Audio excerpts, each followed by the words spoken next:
I am going to get and smash every goal I have for Q2. Trust me.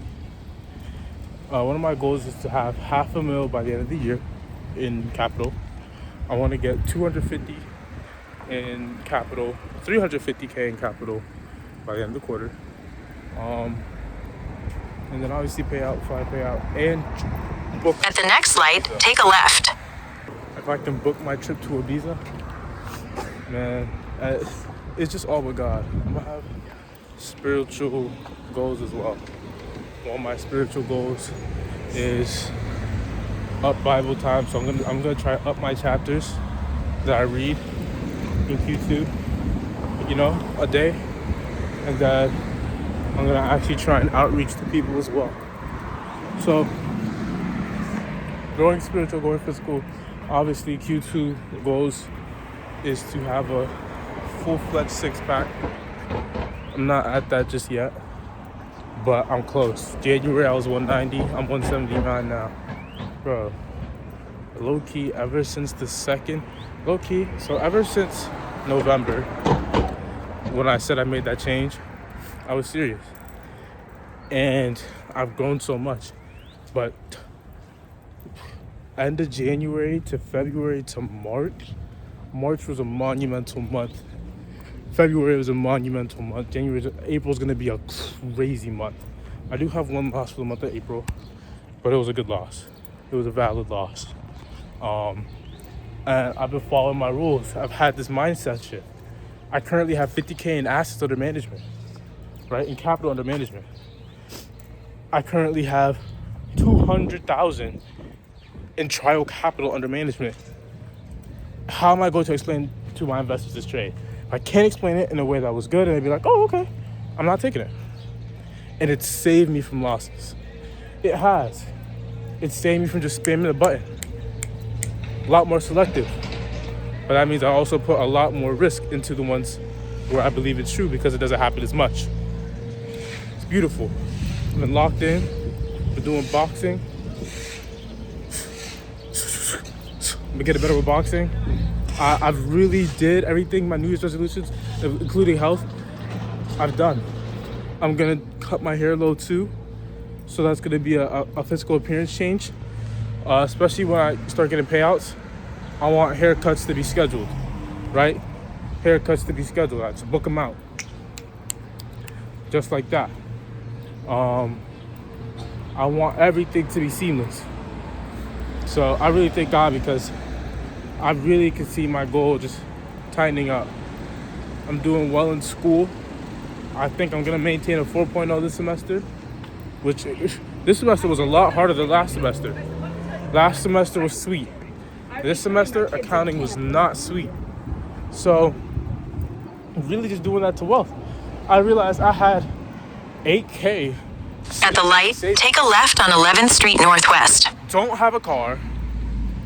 I don't have a car. I don't have an apartment. I don't have anything really that requires an emergency fund, maybe other than the fact that I'll have to, if I were to drop my MacBook and I need to repair, that's $700. And so I'm thinking I'm just gonna keep maybe $3,000 in my high yield savings. And I've really been deploying that capital elsewhere. I have the highest amount of expenses that I've ever had. In 80 feet, take a right on 11th Street Northwest. Whoop. Health. If you told me I paid $250 for an Apple Watch last year, I'd say you're crazy. It's better than an Apple Watch deserves the description. My health is better. I've gotten slimmer. I've gotten sexier because of it. My face is a lot more de-bloated. Right? We're gonna be more generous. I tithe. The only time I tithe last year was when I make money. I tithe and I'm losing money, right? Because I believe in God. I have faith in God, and I'm generous even when I don't make money. I want to work on my generosity. I want to give and just give freely and continue to give out what my heart desires to give to the Lord, my Savior, because I believe in Him. Take a slight right turn on 10th Street Northwest. Back to that story, right? When the lady, she had nothing. She had a little bit of oil. Just a little bit of oil. She gave it to God, her best oil. right? It was the little coins. And God made her cup run over because she had faith. And so it just kept overflowing. They had to keep bringing jars because she gave little out of what she had left. She gave the little out of what she had. She gave to the Lord, and God blessed. In 60 feet, take a left on Sherman Avenue Northwest. Immeasurable ways. At the light, take a left.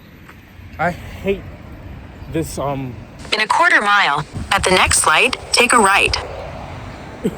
This map is trying to rage bait me, right? This map is trying to rage bait me, but it's okay, because I know I can't be rage baited. I know I can't be rage baited on speaker right now. And so it's just all gonna get better, especially when I'm back home. My head is clear, quality of life increasing. I'm just gonna continue to do better, continue to flow better. Never been so locked in my life, and I love it. Trading has changed my life. God has changed my life. God has changed my trading. It's beautiful. I've never ever paid for I paid for one mentorship. I paid for one course. Never ever paid for a mentorship in my life. First mentorship I paid for was $500 a month. That's pretty freaking high ticket, right? And I was down myself, but God put it on my heart. It was an overwhelming feeling, and it was like, it just makes sense. If all I had to do was pay this money to make this, would you not pay it now? It just makes sense. And he just started making the math compute in my head, and I was like, freaking let's do it, right?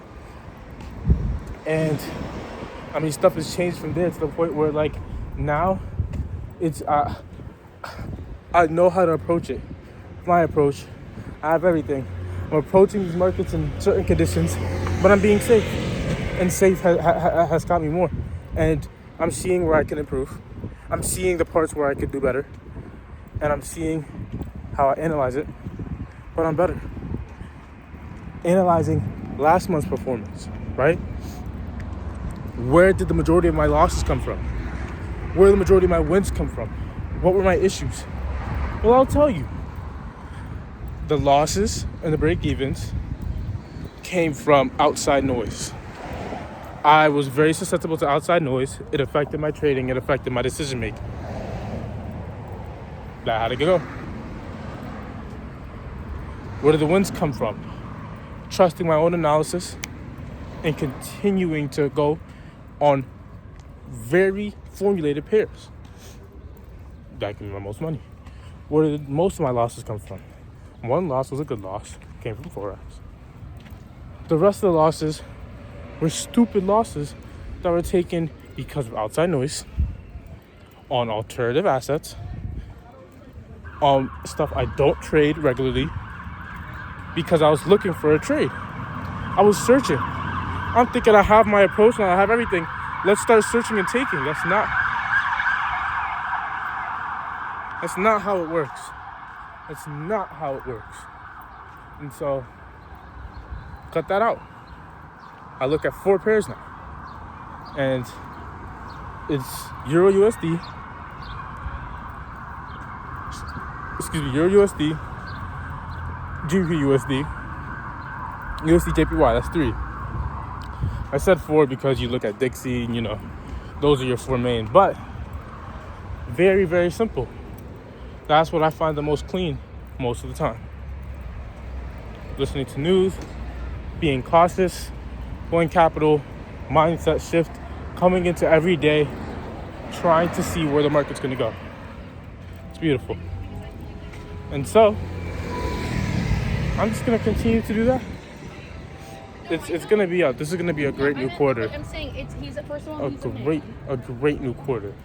I'm so locked in on my health, locked in on my finances, deploying my capital, right? Locked in on the word, locked in on my spiritual, locked in my relationships. I want to be a better boyfriend, right? No, I didn't mention that as much. I have a lot of goals for myself, a lot of aspirations for myself. I know I'm going places, I know I'm going far. And so I tend to be a lot less patient with things. And so I want to be more patient, more attentive, more caring, more loving for my girlfriend, because she is also a big reason why I'm here. She's grounded me She's stayed down with me. She's helped me. She's reconciled with me. She's a really lovely person. So, like, I promise you, there's no way I could find any other person like her. A dime and not even a dozen. So, it's a dime and... At the light, take a right on Euclid Street Northwest. in 30 baker's dozens. So, you know, treating her right, treating her well. And that's not just monetarily. That's with respect, love, spiritually, guiding us better. And obviously, monetarily as well, right? Once I make it there, I do want to, like, pay for all dates. All dates covered, right? All dates covered. Nails, maintenance, stuff like that. In 800 feet, take a left on Georgia Avenue Northwest. Yes. At the next light, take a left. We go on getaways, but that's also really adult grown stuff. I'm still 19, but that's just me being grown. But I also, you know, want to make sure I'm in the position to provide that, and I am obviously in the position to provide that. I was able to provide that, stuff like that, and it's what God's leading me to do. So it's just a little update. Have a meeting at 3:30. Oh, it's another thing. I didn't get the KKR one. Right? I prayed to God. If you really want me to experience this life, if it's for me, I know I'm overly qualified. Get me 2 for 2, right? HBS and this. I didn't get KKR. I didn't get KKR. I'll probably get into all finance. But if there's nothing that can be done for HBS, especially I'm not going to be working in no back of office, and it's just next year, that's overly cool. Why? Because I have this summer to dedicate to my craft. And so I thank God. He's blessed me with opportunities. He's blessed me with so many things. Blessed me with capital, blessed me with good family, blessed me with good loved ones, blessed me with good relationships. The relationships that haven't served me as well, I've been navigating life very well, making big decisions, and it's all because of God. So I want to give him all the praise and glory, and thank you to Jesus. And yeah, that's just my walk back. I stopped, like, you know, I've even hang out less with random people, start going outside. I'm not going. I always tell people maybe I'm going to Spring Fest. There is absolutely zero reason I'm outside at a club, at a free concert, because for the concert I pay for, my girlfriend, that's a date, that's, you know, it's relationship maintenance. Not to make it a business thing, but like, we already pay for it. Not going out to no clubs. I'm not doing anything that doesn't improve me or put me in a space that just doesn't need to be. Spring Fest is there next year. I'll be there for next year's Spring Fest. I'm not outside for this year's Spring Fest. I'm not getting no cut, no nothing for next year's for Spring Fest next week. Why? I simply have not reached my goal. So what do I look at myself, rewarding myself, if I haven't reached my goal? Didn't buy any clothes this year. I bought pants on Monday, but that was because I disputed the pants I bought last Christmas. It's April now, I know. And got similar pants, obviously for a similar price. So it's just what I got last year. At the light, take a left on Georgia Avenue Northwest. And so, like, once you take that into account, it's like, in 150 feet, take a right on Fairmount Street Northwest. I've been delaying my gratification so much. I have improved, but I haven't gotten reward in order to reward myself to be able to be put in that position. There's no reason for me to be at a club. No reason for me to be at any of this. I shouldn't be enjoying myself when I said I will, once I did it, and I haven't done it yet. So yeah.